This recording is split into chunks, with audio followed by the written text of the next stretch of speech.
What's poppin' and welcome back to another video. It is Sunday afternoon. We're nearing the end of quite a productive weekend. Not bad, could be better always, but got quite a lot done on the payment module, which is really good. What's next now is to do all the boring like legal stuff. So we need, for example, the terms and conditions for the purchases. We need to disclose what information we're collecting. Since we're in Europe, we need a GDPR page, etc. So we're probably gonna get to that this evening / afternoon, see how much of that we can get done, hopefully as much as possible. After that, there shouldn't be much left to do but to clean the code and then launch the app. So let's get to it.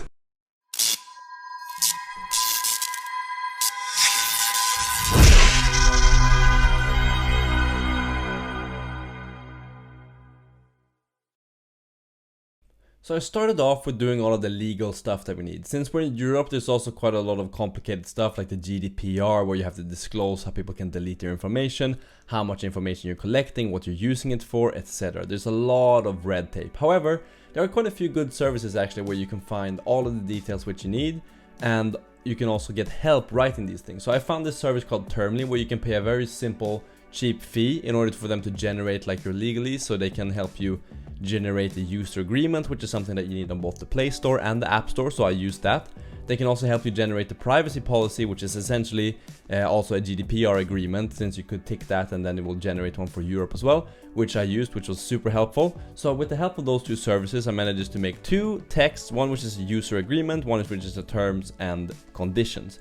And these two I will then implement into the app so that people can click them on the app and then open the URL in the app in order to view it when they sign up, for example, or if they just want to view it at any time, because I think this is something that you need on the App Store and the Play Store. Better safe than sorry, I guess, even if you don't really need it that clickable. So I got all of this stuff done, and I started working on implementing it in the app, so you can now find it if you press on About the App, View Licenses, and then Terms and Conditions. There's also a little thing that says once you sign up, once you sign in for this app, you agree to the terms and conditions that you can read here, and if you click it, it will open a nice link to the web page.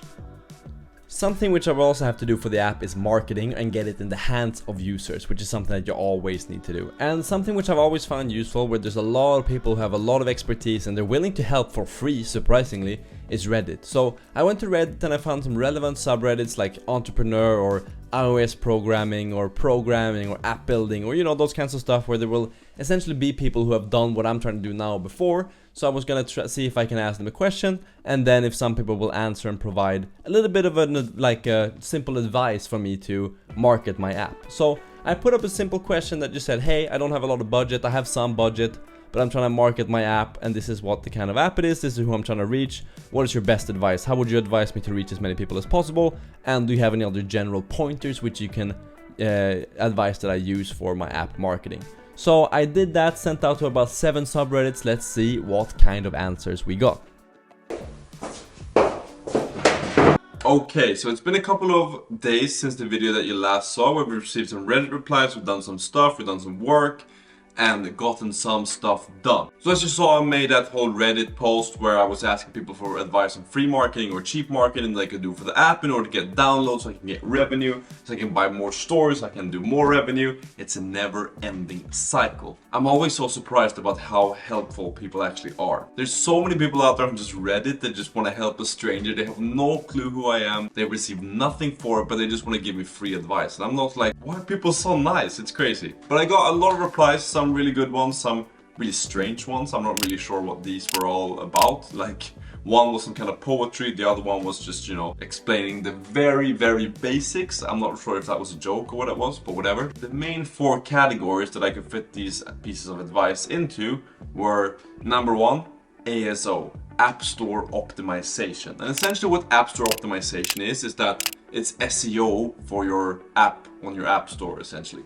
So you need to use keywords, proper description, like meta tagging, etc., in order for people to search on a certain number of keywords or a certain set of keywords for them to find your particular app. This is not anything which I'm very good at myself, and also something which I know is quite cheap to get someone else to do, which is why I'm gonna pay someone from Fiverr, our very favorite website, to do this, because I can't be bothered to learn it, And second of all, this is such an important step that if I mess this up, there's no real room for me to learn this. It can make a 5 times difference if it's good versus if it's mediocre, which will probably be the first time I do it. So I wanted it to be really good to start off with, so we're gonna get a professional to do it. The second most common answer was social media / influencers. And this is basically either one, you set up your own account like on Instagram, TikTok, Pinterest, LinkedIn, etc. and you start promoting your app through there organically.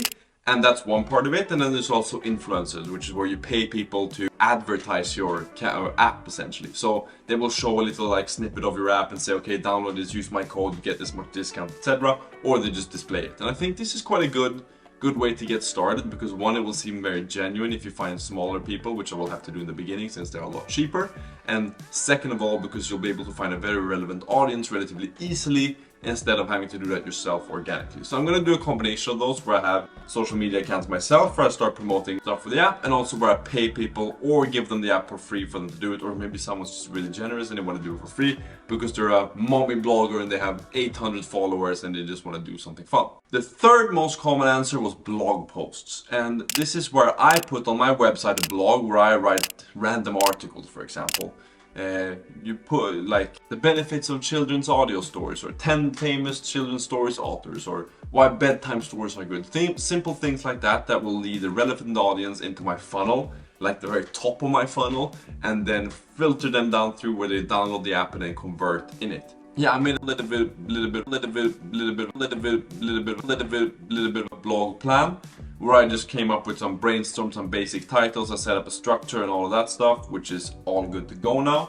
So that will be something which I do during the summer as well, once I've had a few downloads and once I see that everything's working and we have no major bugs, etc. Maybe even once I've launched the Android version, because then we'll be able to capture more people and then send them to the relevant App Store or Google Play Store. Another common answer was paid ads, and the number one here was App Store ads. And here you can see sometimes you search on the App Store and you get a little ad up top. That's essentially a paid App Store ad, where you pay to rank on keywords so that people will see your app above any other app. And a lot of people on Reddit thought this was the best way to get downloads. It's relatively pricey, but also the downloads you get will be very high quality, so it could be worth trying and spending some money on. And someone even said that you get a $100 credit when you release your first app on App Store ads, so that can be relatively good and relatively cheap to try to begin with.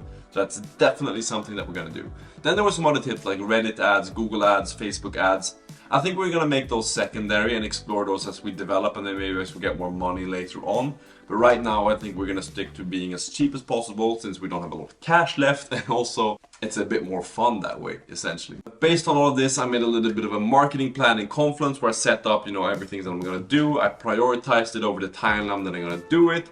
And then now what's left to do is execute it. This is episode 48.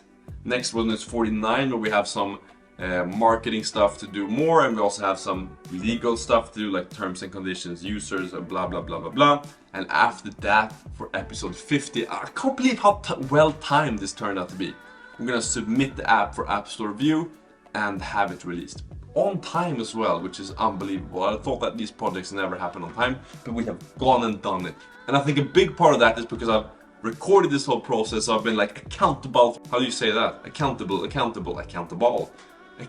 throughout the whole period of time, which means that I've done the stuff on time, which has helped me tremendously to stay motivated, stay focused, but also do this stuff according to the timeline.